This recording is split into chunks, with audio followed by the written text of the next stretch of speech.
Boa tarde, Brasil! É hora de falar de futebol na linguagem do torcedor. Hoje o Papo de Bola mostra a trollagem de um argentino pra cima do Neymar. O goleiro Cássio coloca o Timão como favorito no Campeonato Paulista e um choro que causou muita comoção no futebol italiano.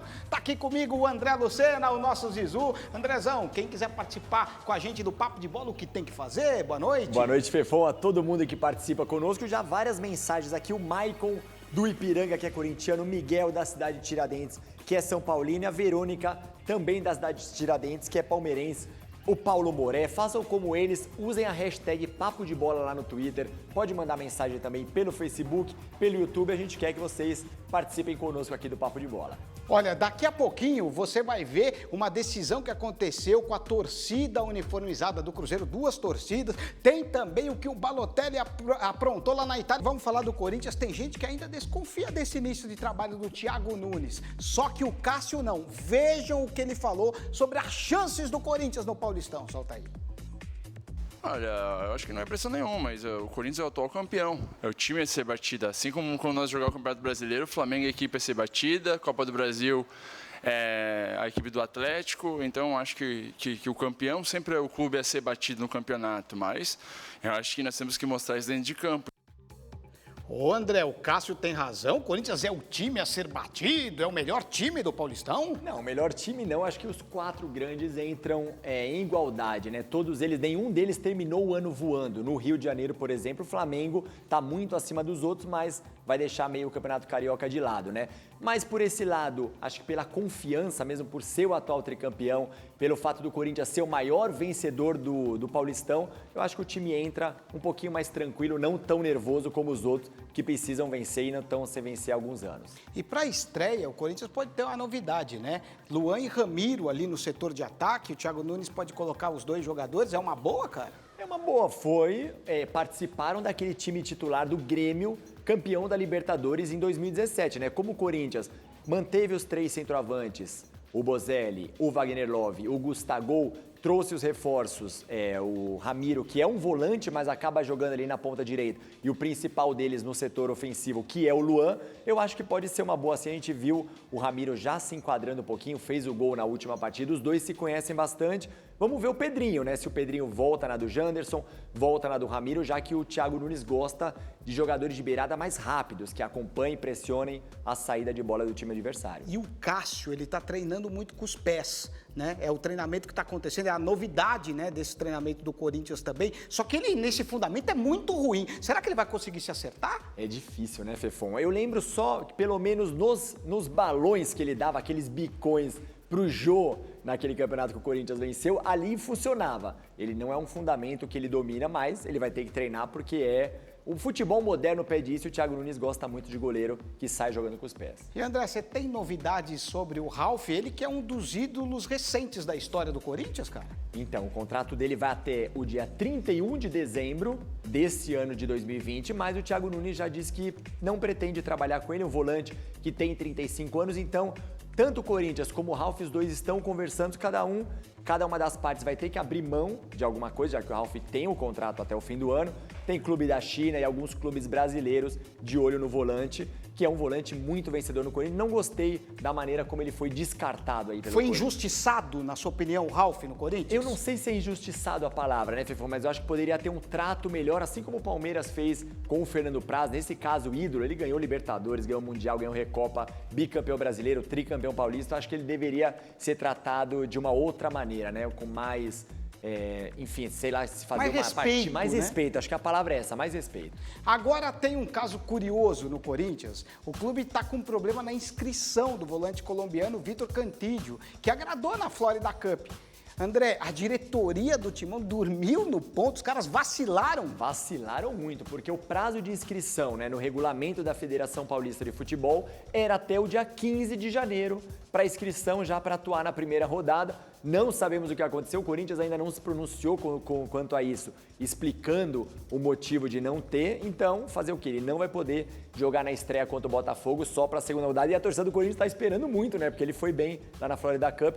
Talvez jogue o Richard. Estavam pensando entre Richard e Gabriel, tá mais pro Richard nesse momento. Vai mudar muito a característica, né? Porque o Richard não é um jogador tanto de passe assim como é o Vitor Cantillo. E o Vitor Cantillo tem aquela transição também, né, André? Exatamente. Ele Já sabe que o fazer Thiago bem. Nunes usou nas primeiras partidas o Camacho indo buscar mais a bola com o zagueiro e deixando o Cantillo mais se aproximando do Luan e dos atacantes para distribuir e fazer essa transição, como você disse, da defesa para o ataque. O quê?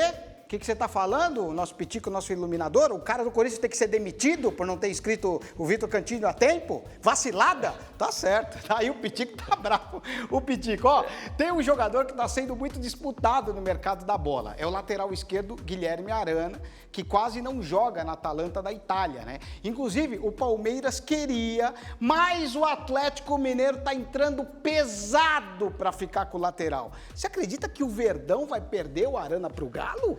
Eu acho que é possível, porque o Guilherme Arana ele tem uma identificação muito grande com o Corinthians, né? Ele foi criado lá na base, fez gol no Allianz Parque, por exemplo, deu uma zoada ali com o time do Palmeiras. Eu não sei não se ele quer ir para um rival assim. E a gente viu que o Sevilha pagou na época para o Corinthians 38 milhões de reais.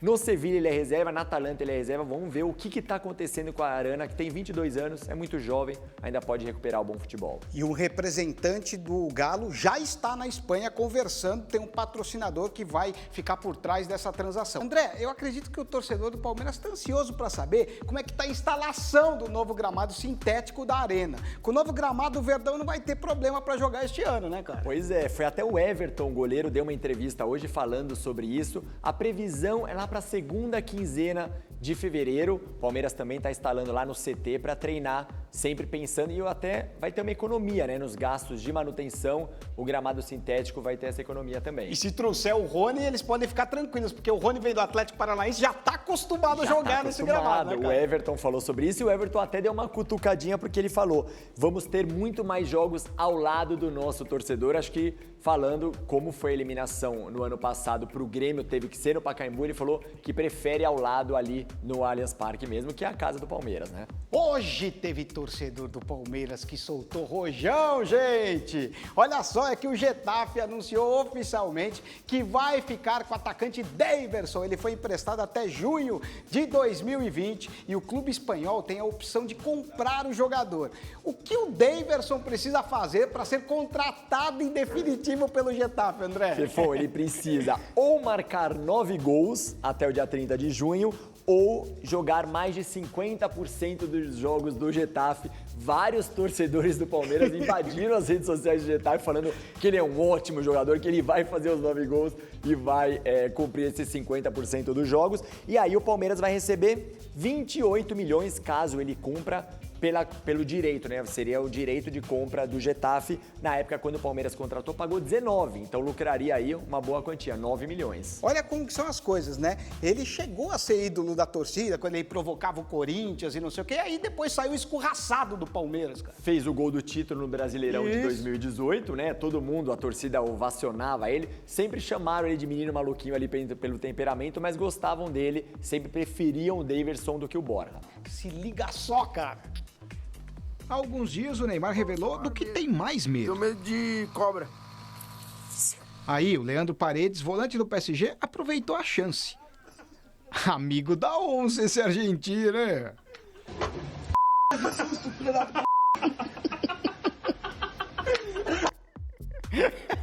Amigo da onça esse argentino, né, André? Caramba. Ele falou, já foram lá e já resolveram pra colocar ali no vestiário. Ele falou palavrão, a gente colocou o pi ali, porque não pode colocar isso daí, não. Eu tenho medo de cobra, então eu sei muito bem o que o Neymar tá passando, cara. Pode ter certeza. Torcedor, presta atenção nessa imagem só. Olha como ficou a testa da goleira do Liverpool, Frances Keating.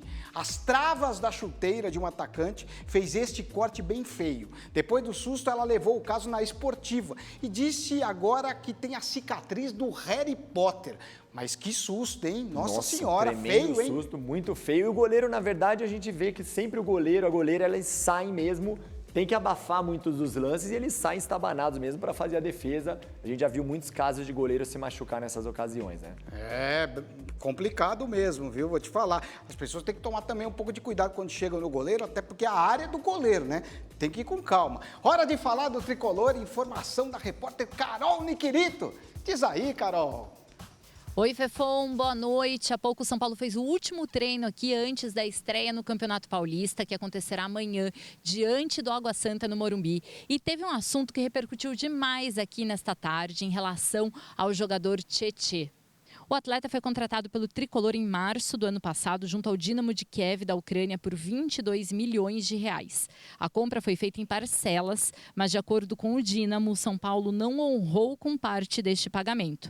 E o Dínamo de Kiev agora entrou com uma ação na FIFA contra o São Paulo.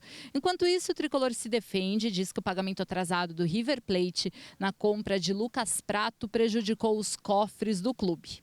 É isso aí, Fefão, volto com vocês aí no estúdio. Muito obrigado, Carol. André, o tricolor pode ser punido pela FIFA por conta desse problema com o Dínamo de Kiev, cara? Pode sim, de acordo com o Dínamo, desde novembro o São Paulo não paga essas parcelas e pode pagar multa e até, dependendo de como for a sanção da FIFA, ficar proibido de contratar jogadores. Eu acho que no caso do River Plate, que está devendo para o São Paulo, um erro não justifica o outro, né? O São Paulo tem que arcar com o Dínamo de Kiev e aí o São Paulo vai e entra na FIFA também para reclamar do River Plate que ainda não pagou o prato, né? Inclusive o Tietê, ele custou muito caro ao São Paulo, né?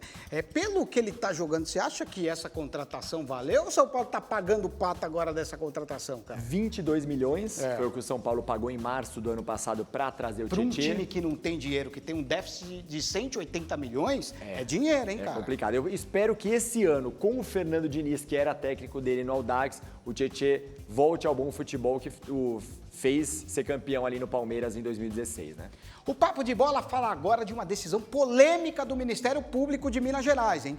2 torcidas organizadas do clube estão impedidas de entrar nos estádios mineiros. André, quais são as torcidas barradas pela Justiça? Máfia Azul e Pavilhão Independente. Então elas não podem usar camisetas das torcidas, faixa, bandeira, instrumentos musicais dentro do estádio ou num raio de 5 quilômetros ali no entorno dos estádios onde o Cruzeiro atuar. O Papo de Bola fica por aqui. Muito obrigado ao André Lucena. Valeu, muito obrigado ao Pitico. Tá bravo o Pitico. Fiquem com o Rede TV News, Boris Casoy e Gabriela de França.